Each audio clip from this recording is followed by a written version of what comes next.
Same calendar conditions ಏನು same day ಆಗಿರಬೇಕು, same date, same month. So ಅದು leap year ಆಗಿದ್ರೆ ನೆಕ್ಸ್ಟ್ ಬರೋ ಸೇಮ್ ಕ್ಯಾಲೆಂಡರ್ ಲೀಪ್ ಇಯರ್ ಆಗಿರಬೇಕು. ನೆಕ್ಸ್ಟ್ ನಾನ್ ಲೀಪ್ ಇಯರ್ ಇದ್ರೆ ನಾನ್ ಲೀಪ್ ಇಯರ್ ಆಗಿರಬೇಕು. ಸೊ ಇಲ್ಲಿ LY ಅಂದ್ರೆ ಲೀಪ್ ಇಯರ್, NLY ಅಂದ್ರೆ ನಾನ್ ಲೀಪ್ ಇಯರ್.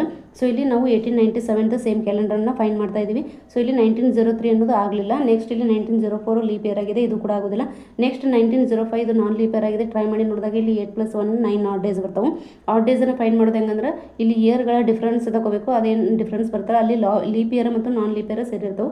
ಸೊ ಅವುಗಳಿಗೆ ಆಡ್ ಡೇಸ್ ಅಂತ ಕರಿತೀವಿ. ಸೊ ಇಲ್ಲಿ 9 ಆಡ್ ಡೇಸ್ ಬರ್ತಾವೆ. ಸೊ ಇಲ್ಲಿ 9/7 ಮಾಡಿದಾಗ ರಿಮೈಂಡರ್ 0 ಬರೋಂಗಿಲ್ಲ. ಸೊ ಇಲ್ಲಿ ನಾವು ರಿಮೈಂಡರ್ 0 ಬರೋ ಥರ ಮಾಡ್ಬೇಕಂದ್ರೆ ಇಲ್ಲಿ 9ಕ್ಕೆ ನಾವು ಎಷ್ಟನ್ನು ಸೇರಿಸಿದ್ರೆ 14 ಆಗುತ್ತೆ, 9ಕ್ಕೆ 5 ಸೇರಿಸಿದ್ರೆ 14 ಆಗುತ್ತೆ. ಸೊ ಇಲ್ಲಿ 7 ಮಲ್ಟಿಪಲ್ ಇದೆ 14 ಅನ್ನೋದು. ಸೊ ಇಲ್ಲಿ 14/7 ಮಾಡಿದಾಗ ರಿಮೈಂಡರ್ ಏನು ಬರುತ್ತೆ 0 ಬರುತ್ತೆ. ಸೊ ಇಲ್ಲಿ 5 ಆಡ್ ಡೇಸ್ ನಮಗೆ ಎಕ್ಸ್ಟ್ರಾ ಬೇಕಾಗ್ಯವು. ಸೊ ಇಲ್ಲಿ 1905 ಅಲ್ಲ ಅಂದಾಗ ನೆಕ್ಸ್ಟ್ ಬರೋ ಇಯರ್ ಯಾವುದು 1906, ನೆಕ್ಸ್ಟ್ 1907, 1908, 1909. ಸೊ ಇಲ್ಲಿ 1906 ಇಲ್ಲಿ +1, ನೆಕ್ಸ್ಟ್ ಬರೋದು 1907 ನಾನ್ ಲೀಪ್ ಇಯರ್ ಆಗಿರೋದ್ರಿಂದ ಇಲ್ಲಿ ನಾವು +1 ಮಾಡಬೇಕಾಗುತ್ತೆ.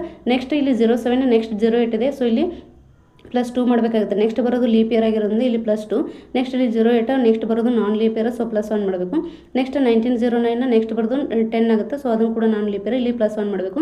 ಸೊ ಇಲ್ಲಿ 2 3 ಸೇರಿಸಿದ್ರೆ 5 ಆಯಿತು, 5 9 5 ಎಷ್ಟಾಯಿತು 14 ಆಯಿತು. ಸೊ ಇಲ್ಲಿ 14 ಆಡ್ ಡೇಸ್ ಸಿಕ್ಕು. ಯಾವಾಗ 1909 - 1897 ಮಾಡಿದಾಗ ಡಿಫ್ರೆನ್ಸ್ ಏನು ಬರುತ್ತೆ 14 ಬರುತ್ತೆ. ಅಲ್ಲಿ ಲೀಪ್ ಇಯರ್ ಮತ್ತು ನಾನ್ ಲೀಪ್ ಇಯರ್ ಎರಡೂ ಸೇರಿರ್ತಾವೆ.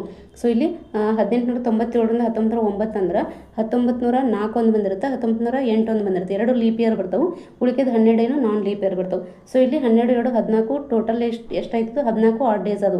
ಸೊ ಇಲ್ಲಿ ಇವಾಗ ನಾವು 14/7 ಮಾಡಿದಾಗ ರಿಮೈಂಡರು 0 ಬರಬೇಕು. ಅಂದಾಗ ಮಾತ್ರ ಅವು ಏನು ಸೇಮ್ ಕ್ಯಾಲೆಂಡರನ್ನು ಹೊಂದಿರುತ್ತವೆ.